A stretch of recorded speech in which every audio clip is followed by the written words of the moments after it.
All right, once again, good morning and good afternoon, ladies and gentlemen. Welcome to Service Desk Plus Masterclass Session 7 on Enterprise Service Management. My name is Ram. I'm one of the product specialists from the product support team for Service Desk Plus Cloud, and I will be the presenter for today. Today, we are going to see what is ESM. I'm pretty sure most of you might have seen this feature in Service Desk Plus, but this is just going to be a brief elaboration on how ESM can be useful for an organization, what it can actually do, what is the potential of it. Right, so we will be seeing that in this particular webinar. And to get started, let's analyze what IT has and that it can actually give to other departments in an organization, right? So what IT has is IT has the latest ITIL standards implemented and best practices on how its service to be delivered to an organization. So there itself they have full measure on what needs to be done, right? And they would have an IT like an IT help desk system, which has or which supports the latest ITIL process for better service delivery in an organization, right? And they have the ability to automate the processes and their workflows, right? And they can also emphasize on usage of self-service portal. What is the emphasis on self-service portal? Users are given access to a portal with which they will be able to raise requests, right? And not just that, they are also given the ability to search for solutions in that portal, right? Thereby you are reducing the workload of your IT technicians for some of the commonly occurring issues, right? And also that particular help desk system would support different channels of submitting requests, right? So usually if there is no system, there's going to be walk-ins, right, or calls or emails. So if they have a IT of the system, it can support email to ticket conversion. They can support chat systems. They can support logging in through their mobile device or logging a ticket through their web portal, right? So they have multiple options as an end users to rate requests. And with the help of this help desk system, they also will be able to do reporting to find out how a particular team is performing, where they are lagging, how a service delivery can be improved. They will be able to do metrics to drive the approach of the service delivery in an organization, right? And they always are in the forefront on adopting the latest technology that is in the market for handling IT services in an organization, right? In a way, if you look at it, service management is not just IT, but it also includes other departments in an organization, right? For example, there is going to be travel, which is going to be taking care of the travel requests or hotel booking requests, right? They are requests. And then it's going to be legal department. There's going to be human resources department, which is going to take care of employee onboarding. There's going to be finances, which is going to take care of payment related or payroll related queries, right? And there's going to be facilities, which is going to manage the entire facilities that are present in an organization. There are going to be issues and requests for them that they need to resolve, right? So service management is not just IT, it's for every department in an organization. But if you can unify this experience, right, for your end user, where they have only one place to go from where they can have all the services that they need delivered, right? So that would be awesome, right? So that is where ESM comes in, where one organization is going to procure one portal, and with that one portal, there's going to be multiple instances which they can split and provide services to their end users within their organization, right? So that is where enterprise service desk comes in, where with ESM you get and extend the IT standards and best practices to other teams in an organization. Have one single portal for the end users to raise and tag requests. Thereby, you provide seamless service management with a single tool, and also provide a consistent user experience across all the service teams within the organization.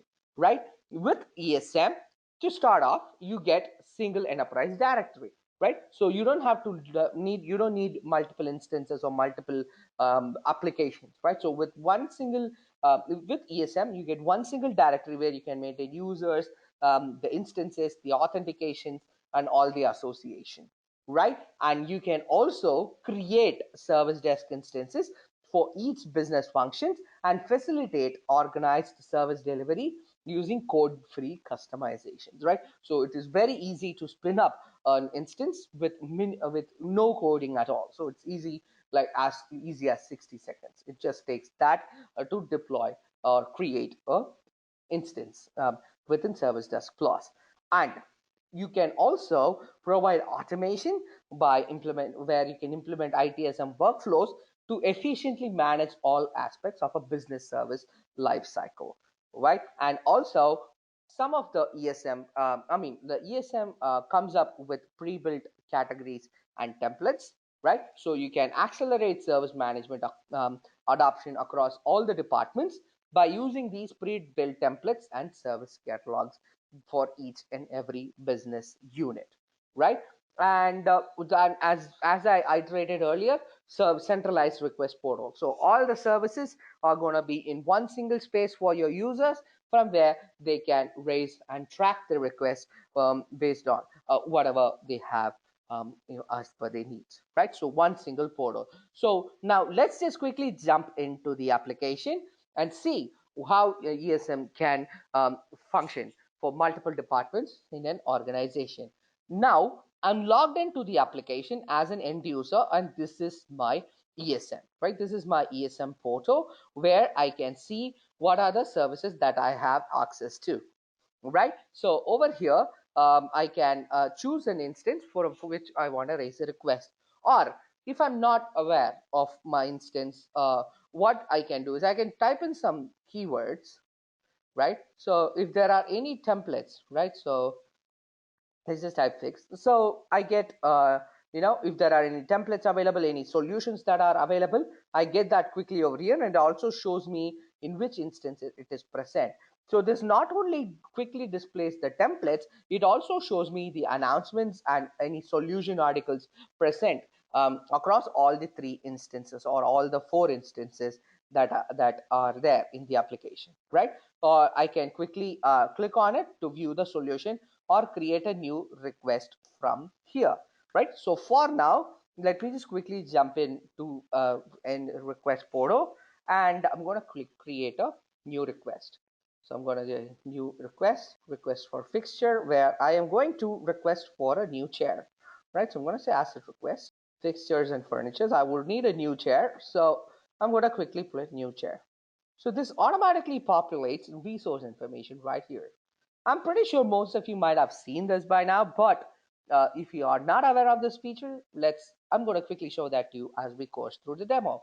So I'm just going to say I need an armchair, right? And I would also need some uh, table lamp, right? And if there is any seating location, I can specify that information, and I will be able to quickly request the service. And I can also see it's going to be delivered within 4 hours of implementation, right? So you thereby set and the expectation to an end user within how much time they can expect the new service to be delivered, right? So this is SLA. You can define that to templates, which I will show that to you quickly as well, right? So that is how users will be able to create a request through like a facilities request in the application, right? But if I go in back to the technician, so this is my technicians view. Technicians can also will have so access the same access to the templates, right? Or same access to the instances, the search options. They can also mark templates as instances as default. This option will be available for the end users as well, so they're just taken directly to this instance when they log in, right? So if I go in to an instance, I can quickly see what is the request that has been created, right? So it's a service request. So if I see that, I get it right here. So before we go ahead and see the other functionalities, right? Where would you create these instances? I go to ESM directory.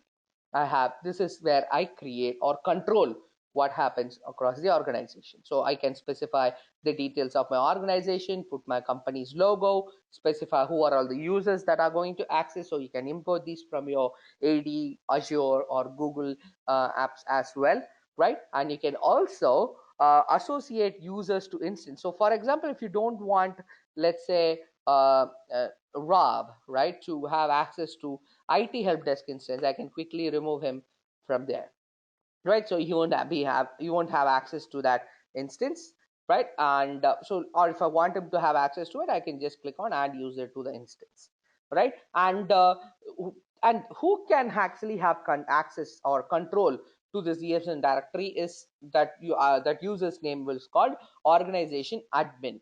Any user can be an organization admin. All you have to do is edit the information and enable this organization admin option, right? So thereby they will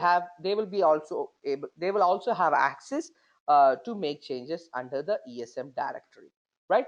Over under the ESM directory, you will be able to define your AD integration, right? And you can also customize the application's URL, right? So the application will have only one single URL, even though you will have multiple instances, right? You will only have one single URL. It can be a subdomain or a custom domain, and you can also customize the layout of the portal with some coding involved, right? So you can provide some background images or anything that you want to embed.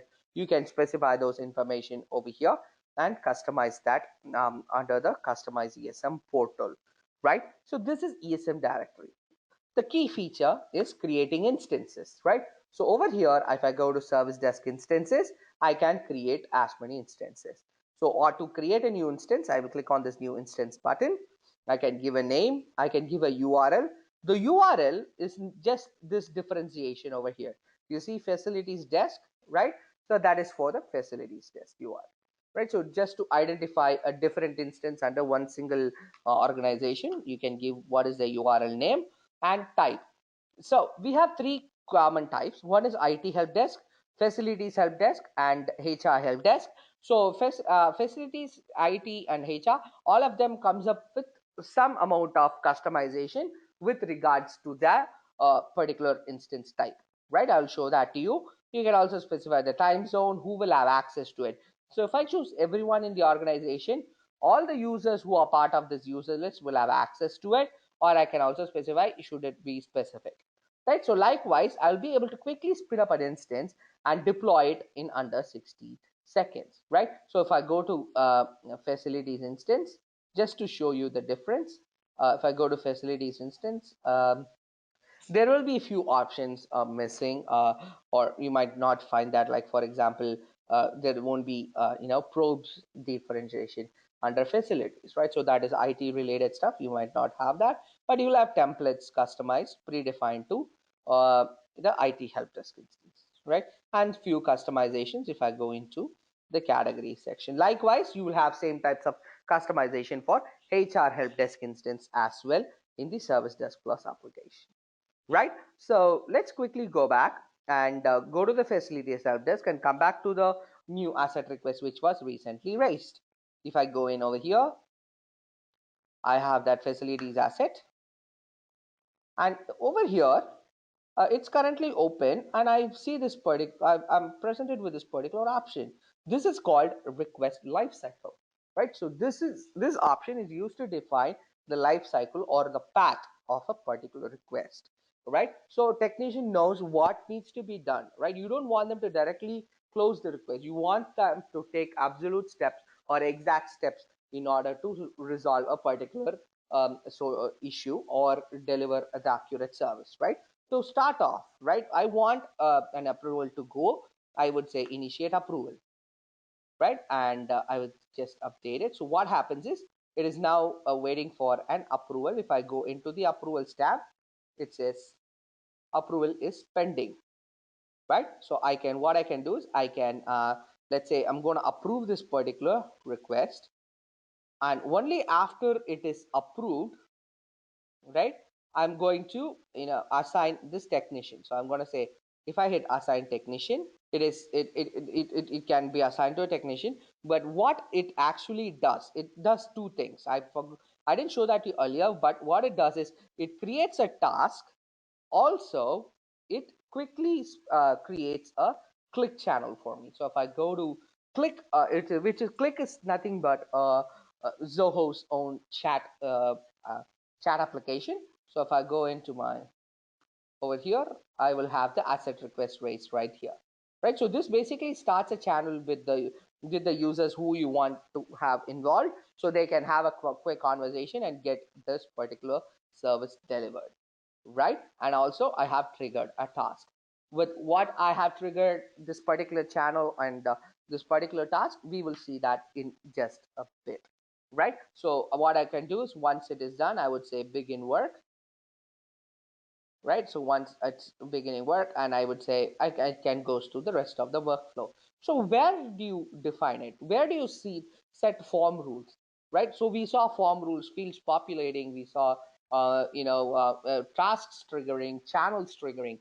You can do that under the admin portion. So if I go to setup, service category, service template, right? So over here, this is my canvas. I can get resource info with by adding questions, right? I can define so approvals which needs to get triggered, right? And I can define SLAs to notify my end user how long will it take for me to deliver this service. And as you see, I didn't have a task added over here, right? I will show you where I added the task automatically. And if I go to form rules, I can specify the options to automatically pop up based on a value selected, right? So if I select item is choose new chair, I want these resource questions to automatically populate, right? So you might have seen this working as a, for an IT team. Now facilities team can also extend, make use of this particular feature to deliver or get request with regards to facilities and deliver exact services, right? So that is the service catalog feature which comes up. And in terms of request lifecycle, if I go in over here, this is my lifecycle that I showed you earlier. So once a request is submitted, right, it goes into open state where it initiates, where it is either waiting for initiating an approval or canceling it. So what we did is we approved it, right? So what I did was all these are called transitions, right? So the buttons that I were clicking, they are called transitions, and under each transition I can specify when this transition should come up, right? So I wanted this assign technician transition to come up only if the request status is approved, right? And what I wanted to do is, if this request status is approved and if I click assign technician, once I hit that button, I want the click channel to get triggered, and I want the asset a task called asset status to get initiated, right? So this is where you define that. So you can click on the plus sign to create a new rule on what should happen. So you can create a task, trigger a webhook, run a custom function, or send out a notification, right? So what is custom function?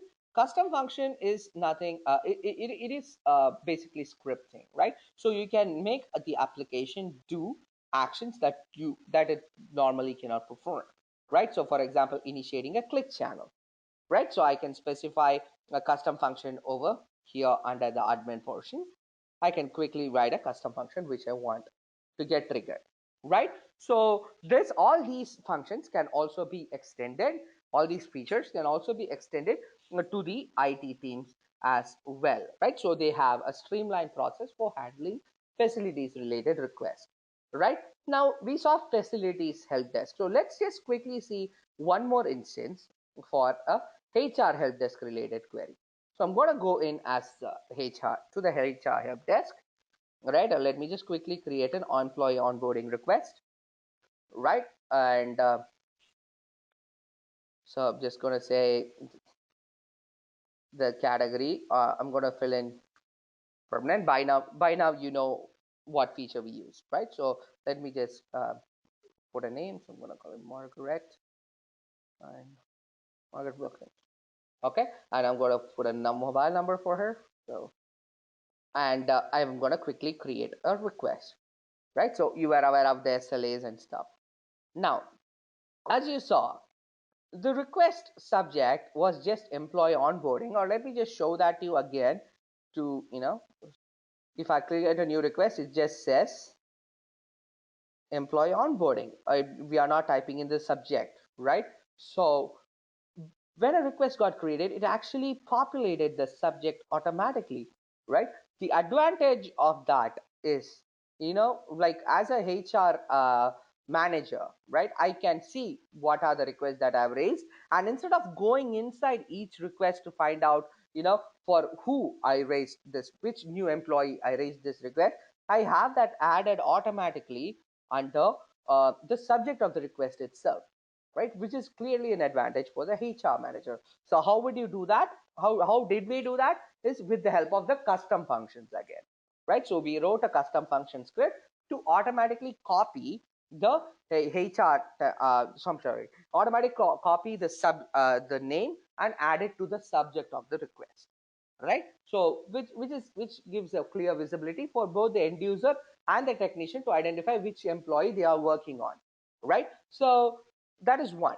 Number two, HR, right, or a new employee request is not only related to HR teams, right? It is also involved to IT teams as well, right? So you would want that particular request to not only land in a HR instance, you also want it to land in the IT help desk instance it also, right? So if I go into this particular request, um, I see the employee onboarding uh, um, request created over here for Margaret. And if this is for the HR help desk. So let me quickly go into the IT help desk instance.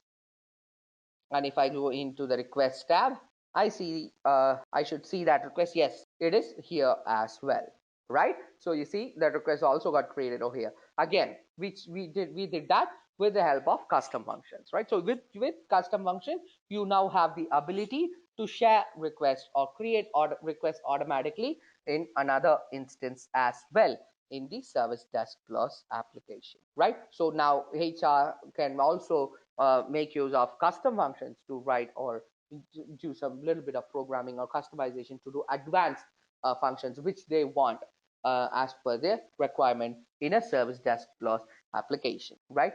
So that is one case. Another case, again going back to facility, right? So facilities, again, they are going to keep a track of their assets, right? Both IT and non-IT assets that they have, right? And they would need to know where a particular asset is located, or where a particular device, or let's say a fire hose is located, whether there is one, where it is located in a particular, let's say a floor, right? So they would need to keep a track of all that information, right? So with ESM, you can extend the ability of managing assets and CMDB as well to facilities in your organization, right? For example, let's take this particular request, right? Sprinkler leak, right? So what has happened is multiple users have reported, or there has been a frequent sprinkler that has been leaking on a particular floor, right? So this particular issue is quite severe because it's actually located in one of the floors which has the data center or a server located. How can I quickly identify whether what are the connect services that are connected to it, right? So if it is a major problem, first off, right, I can either raise a problem to further analyze, or if there is a change that is required, facilities can also make use of the change management module, to handle this particular issue, right? So if they go into a change, and they will be able to quickly associate the uh, sprinkler, right, and the DC, that is the data center that is involved in that particular server. I'm sorry, in that with that particular sprinkler.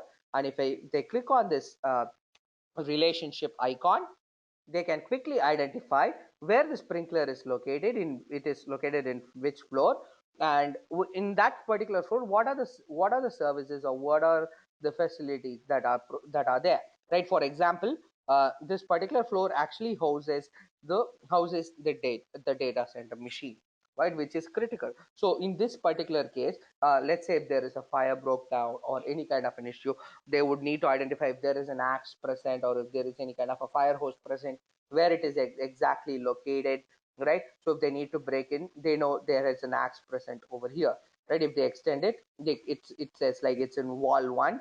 It is also supports that particular, also supports this fire alarm, right?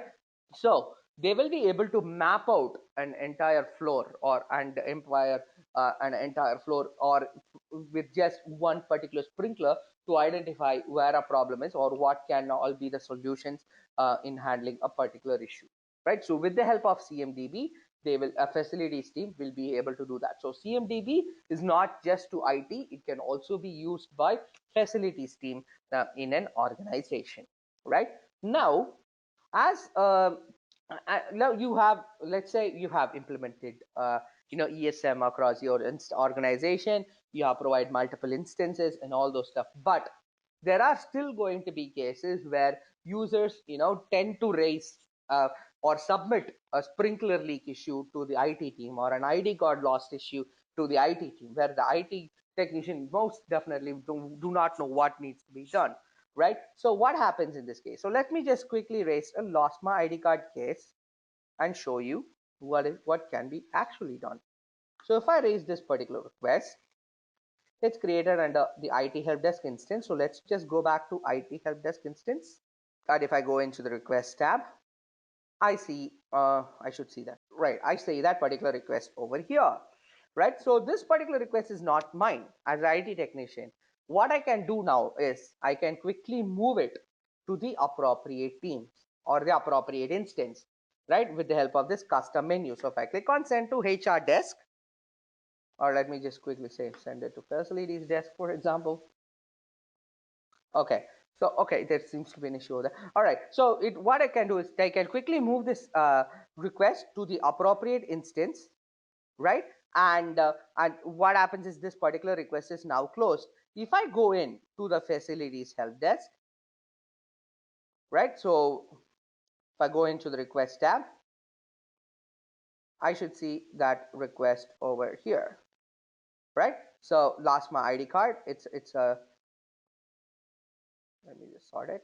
All right, so lost my ID card. It got created as a request under that instance that I wanted to be moved to, right? So likewise, you will be able to move that. So how did I do that?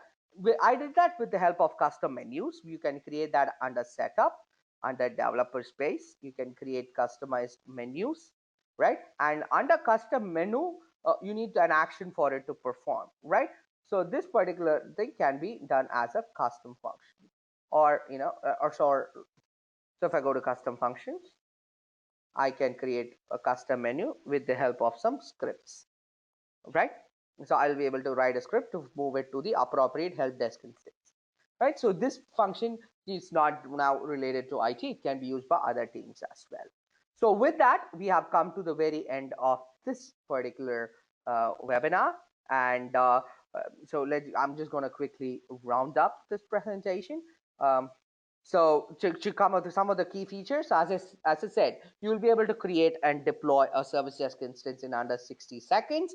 And all those, and most importantly, it is flexible, right? Each department can have its own service desk instance, and it not necessarily needs to be an enterprise edition, right? One department can have it in professional standard. So they can basically have their own instance in their own edition and also give end users a centralized portal, right? So go ahead, spearhead ESM in your organization today, and make it just take 60 seconds to get started. All right, thank you so much once again for joining in today's webinar. I hope you found us useful. You can always submit your queries to our support email address or to masterclass at servicedeskplus.com, and we will be happy to answer. Thank you so much once again, and please do submit in your reviews to Gartner, and you can get a $25 gift card. Thank you so much once again, and hope you guys have a wonderful day. Bye-bye.